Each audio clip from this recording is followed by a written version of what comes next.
David, how do you look back, reflect on your playing career? I mean, well, it all started at St Mirren. Great memories there. Really, really good memories there. I think I was at St Mirren for about, 10 years maybe even longer. Some great times there. Winning the Cup, Scottish Cup, all of that.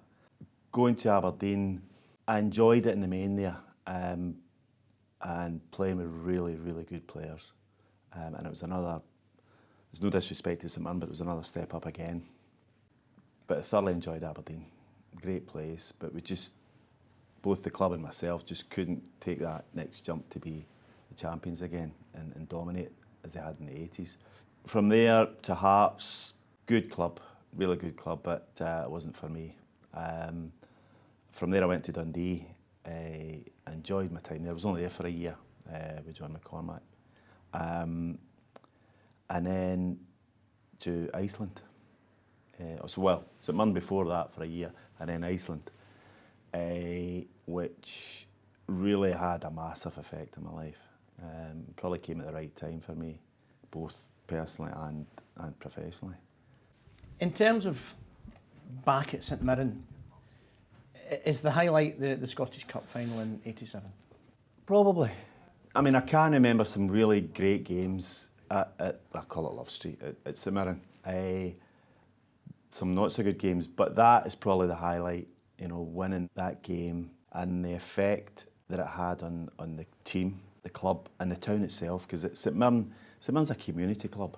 I was from Paisley, I was a Paisley lad, so I could see the effect it had on the town itself, because Paisley at that point had not had a lot to sing about as a town and as a community. But it really, even just for a short while, it put it in the map again. To be honest, I can't really remember much about the game. It flew by. But after it, winning it, and then in the dressing room, it was just pandemonium. I remember Alex Ferguson coming in, and he was congratulating all the players, you know, former manager and all of that. And a few of the players just sitting, you know, I remember Tony Fitzpatrick sitting just looking at his medal, you know, just sitting staring at it, think, yeah, I've achieved something. Tell me about Iceland then. You said it had a big impact on your life, moving to Iceland. In what way? I moved to Iceland at the end of my career, and I had, to be honest, I had no preconceptions of what it was going to be about. I thought, right, to be honest, I'd had enough of Scottish football. I wanted to get away. And I went over there, and I thought I'd be playing with a bunch of fishermen and farmers, frankly. But the players I was with, they were a good team. Really good players. I mean, I always tell this story. I think my first training session I was there, I threw the ball in, the throw in, and it wasn't too good. And I was about to apologise to the young lad, and he took it down in his chest, turned and rifled it into the roof of the net, and it was Eidur Gudjohnsen. So that's the calibre of player that we had in that team.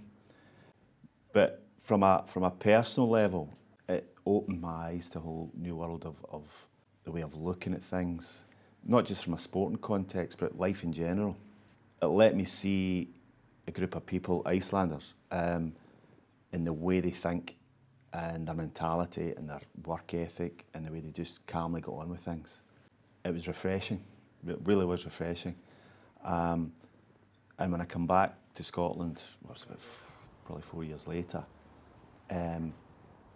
some of the things that I'd learned there, I took it with me, i.e. going to study, trying to get something else after football. I'd always had a hankering to go back to studying, even when I started football at 17. When my career finished, it allowed me to do it seriously. I got a degree from a local university, and I graduated in 2004, 2005 in law with economics. But again, I thought, what am I going to do with it here? I couldn't see any openings here, any possibilities. So I took a chance and moved to London. And I mistakenly thought, right, I can just go to a law firm there, but no, I had to do it all again. To retrain, and it took me another 3-4 years before I qualified as a solicitor in London. And when I was doing that at that point in time, I realised then, when I was training to be a lawyer, that I don't need to throw away all my contacts, all my previous experiences in football and sport. I can use that going forward. Particularly down in London, that's got a huge market for sports. So that essentially is where I've gone since. So you're dealing with things like contracts and employment and agents and things like that. Is it all that side of sport? Yeah, I've not tried to concentrate solely on football, but because of my background, it's lended itself to that. I would like to spread it out into, we've touched on Formula One, a little bit of tennis and cricket and rugby down in England. But predominantly it's been football, and in relation to football it's been, as you say, employment issues, regulatory issues, even not just me but my partners at the law firm, immigration issues. And our law firm is tailored that I can deal, or we can deal with everything in relation to sport, whether it be contentious or non-contentious. I think it's going well. Yeah, I think it's going fine.